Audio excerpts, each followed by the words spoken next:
Good morning, my friends. So do you ever wish that things could be really different in the world? Well, sometimes you have to be the one to make that change and to make things better in your community. And that's what today's book is about. This is Sofia Valdez, Future Prez. It's actually written by Andrea Beaty with David Roberts as the illustrator. And there's somebody carrying her sign, a park for everybody. We'll hear more about the park. Here's the spine of the book, which says the same thing. Beaty and Roberts, Sofia Valdez, Future Prez. And Abrams is the publisher. You want to see the title page? Look, it has a squirrel holding a sign saying, Sofia for president. Sofia Valdez, Future Prez. Maybe you'll be the president. Well, you have to beat out Sofia. She's on it. Sofia was a baby who got things done, helping her family before she turned 1. Wow, that's her and her abuelo right there. She and abuelo, what does abuelo mean? Granddad or grandfather, yeah. She and abuelo went out every week to help elderly friends around Blue River Creek who couldn't get out and about on their own and with no place to gather were stuck home alone. So one of the things we've done in COVID is we take groceries to my parents and my mother-in-law because they could use the help. They're not supposed to go out. And so we were able to help them. Raking the leaves, taking pets for a walk, or just dropping by for a treat and a talk. Sofia Valdez did as much as she could for her family, her friends, and her whole neighborhood. She's a good servant. If you want to be happy, go serve others. If you're really sad about yourself, focus less on yourself and go serve people. A dreamer, a doer, a real-life go-getter. Most people like good, but Sofia liked better. Sofia's just not satisfied. Maybe you know somebody in your life like that. Look at the words on this page. I'm about to turn it to you. Them are all red. All right. Each morning, Abuelo walked Sophie to class. They walked home again along Blue River Pass, making plans, munching cookies, Abuelo and girl, except for that Tuesday when the pup saw a squirrel. With a howl, pup took off, racing all through the town. Over, under, beneath, and around, Sofia scrambled to try and keep up with the hollering man and the bellowing pup. Whew, that was a hard page to read. Uh-oh, look what the dog chased a squirrel over a big mountain of garbage. Ugh. Up the squirrel ran to the top of a hill made of leftover junk from the local landfill. They reached the tip top of that mountain of trash, which jiggled and broke with an ear-splitting crash. Yuck. Down they all tumbled and hit with a thud on an old, moldy old pumpkin surrounded by mud. Ouch, cried Abuelo. He struggled to stand. A dangerous mess, he said, grasping her hand. That's not good. Look at that mess. Gross. The next day, Sofia walked to school solo, but it wasn't the same without her abuelo. That's not right, declared young Sofia, who glared at Mount Trashmore and got an idea. All of this trash, they're calling it Mount Trashmore. Sofia's not having it. The very next morning at dawn, she planted a sign in the front of her lawn. She stood back and smiled, and Pup gave a bark. Get rid of Mount Trashmore. Let's build a new park. So she's like, hey, let's get rid of the garbage and let's build a park instead. What do you think? Good idea? Sofia's got a good brain.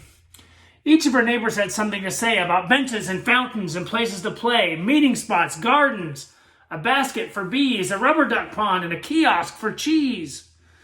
She drew everything she thought on her map of the park, which was perfectly perfect, by a quarter till dark. So all day they had these ideas and she's writing them all down.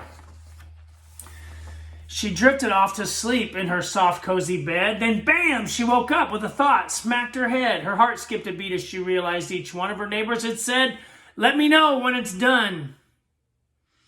They all thought Sofia could build it alone, but how could one girl do so much on her own? The weight of that thought made her tender heart ache. At night, thunder growled as she lay wide awake. Then dawn brought a storm and the gloomy sky swept and the heart-fixed Sofia finally slept. And Sofia gets it. That's what it's like to be a leader. Sometimes people are like, yeah, we have all these ideas. You go fix it. You do all the work. And that can be really stressful. So maybe when you're in that situation, it's better if we all help. And look at all these awesome pictures of Sade. Obviously, that must be Sofia's favorite artist. Pretty cool. There's Frida Kahlo up there, too. Ask your mom about it. Who's Frida Kahlo? Abuelo baked cookies when Sophie got up. He gave her a bag full and sneaked one to Pup. He blinked like a tear as he hugged his Sofia. For courage, he whispered. Te amo, mi vida. What does it mean, te amo, mi vida? I love you, my life, my amazing child. Sofia's knees wobbled. She felt weak inside. She looked at his ankle and quite nearly cried. Though she didn't feel brave or courageous at all, Sofia Valdez went to face City Hall. Sometimes when you're a leader, you got to do scary stuff that might make people unhappy. Like in this COVID thing, there's nothing I can do that's not going to make somebody mad, but somebody has to do it. So Sofia Valdez goes to City Hall. There she is. Look at that tiny little girl with a great big building.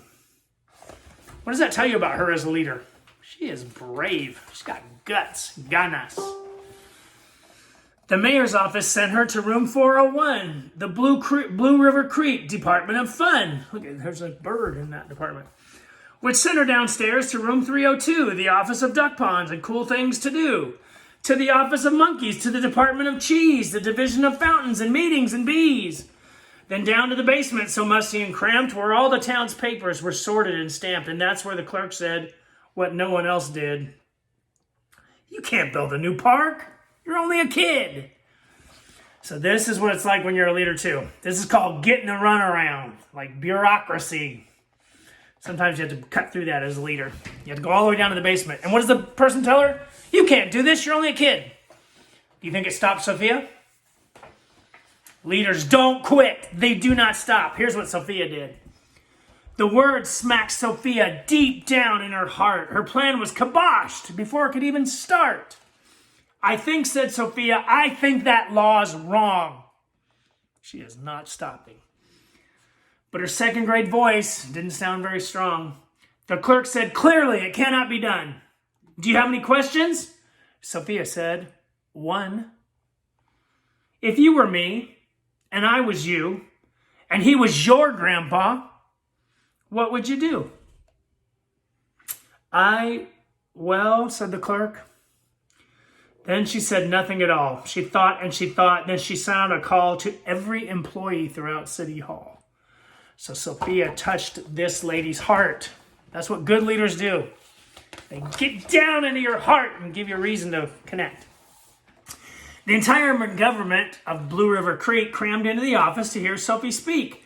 But her words jumbled up and her cheeks turned bright red as a dozen emotions rushed into her head. Her heart beat so loudly she thought it would crack. The crowd leaned in closer. Sofia leaned back. Then her arm brushed the edge of the old cookie sack. And that was the moment when Sofia first knew being brave means doing the thing you must do, though your heart cracks with fear, though you're just in grade 2. Look at, even the cheese person is watching. That's the mayor right there. She's going to bring her story. Look at that. She's telling all about her park. She's making it happen. She took a deep breath, looked the mayor in the eye, and though her knees wobbled, she held her head high. Sofia started talking. She spilled out her plan and why it all mattered and how it began. And once she got rolling, she had lots to say about meeting spots, monkeys, and places to play, and other ideas for things they could do to help the town elders and other folks, too. She had thoughts in the library, thoughts in the zoo, and perhaps a way to combine the two. And look at this, the kiosk for cheese. Cheese for everyone. All right, said the mayor. Let's go start a petition. If the town wants a park, we'll start a commission. Look, this is the lady that she convinced, remember? A park for everyone, that's why it's on the back cover. That was the first lady who believed in Sofia's plan. And Abuelo has signed our petition and bark for park. So young Sofia got right to work with some help from her family and Pup and the clerk. Then others joined in. Not all, but a few. Like Miss Lila Greer and all the kids in grade 2. Look at them all. Si se puede. Scientists need parks. Give bees a chance. Somewhere that's green. Get rid of Mount Trashmore. And what happened? It worked. It went from Sofia's mind to the hearts of other people, and now they're making it happen in Blue River Creek. There were hearings and surveys and taxes to figure, then bulldozers, cranes, and a bigger digger. They all built that park. That's how it got done, with the hard work of, by, and for everyone. But it began with a dream of just one person, just one, who laced up her shoes and then led the way to help Blue River Creek get a new place to play. Who started it? Sofia in grade 2. That's right. Now, every evening till long after dark, the town comes together at Citizens Park. They hold all this truth to be self-evident that Sofia Valdez could grow up to be president. Until then, Sofia, that real-life go-getter, helps Blue River Creek get better and better. And that's what you can do. Citizens Park and Blue River Creek. It all starts as the mind of one change agent. So how do you want to change the world? Right? It doesn't matter how old you are. It doesn't matter if you're brave enough to walk to City Hall. You just have to begin working. And we have to do. We can't just talk. A lot of people do that. America's made by the doers. So keep doing and have a great day.